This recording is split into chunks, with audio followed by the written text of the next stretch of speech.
भोलेनाथ जी जिंदगी से दुखावा मिटा दे। भोलेनाथ जी जिंदगी से दुखावा मिटा दे। सबके बेड़ा पार लगवनी, सबके बेड़ा पार लगवनी, हमरो पार लगा दी। भोलेनाथ जी जिंदगी से दुखावा मिटा दे। भोलेनाथ जी जिंदगी से दुखावा मिटा दे। कम गईल कमाई बाबा बढ़ गईल महंगाई। कम गईल कमाई बाबा बढ़ गईल महंगाई। कैसे खर्चा चलिए बाबा रउए तानी बताई। कम गईल कमाई बाबा बढ़ गईल महंगाई। कैसे खर्चा चलिए बाबा रउए तानी बताई।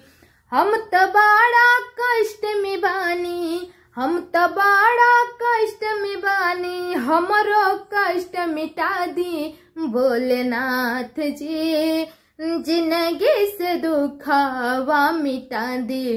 भोलेनाथ जी जिंदगी से दुखावा मिटा दी। रउआ सब कुछ ठीक कदे हब हमरा बाटे पाता।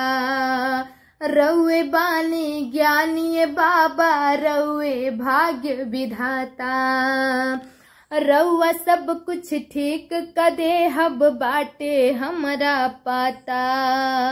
रउए बानी ज्ञानी बाबा रउए भाग्य विधाता। अपना भक्त पर दया करे, अपना भक्त पे भाला करे, माथे पे हाथ सटा दी। भोलेनाथ जी जिंदगी से दुखावा मिटा दी। भोलेनाथ जी जिंदगी से दुखावा मिटा दी। केहू घीव मलिदा खाला, केहू खाला छूछे। केहू घीव मलिदा खाला, केहू खाला छूछे। पैसा वाला बहुत लोग गरीब के केहू न पूछे। केहू घीव मलिदा खाला, केहू खाला छूछे। पैसा वाला बहुत लोग गरीब के केहू न पूछे।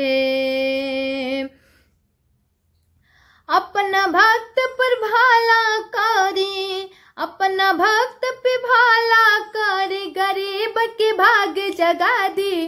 भोलेनाथ जी जिंदगी से दुखावा मिटा दी। भोलेनाथ जी जिंदगी से दुखावा मिटा दी। भोलेनाथ जी जिंदगी से दुखावा मिटा दी।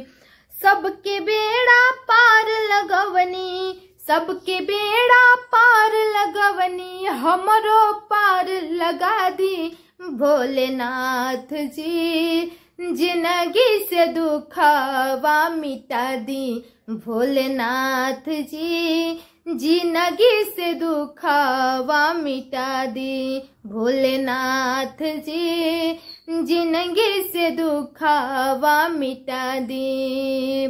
सबके बेड़ा पार लगवनी, सबके बेड़ा पार लगवनी, हमरो पार लगा दी। भोलेनाथ जी जिंदगी से दुखावा मिटा दी। भोलेनाथ जी जिंदगी से दुखावा मिटा दी।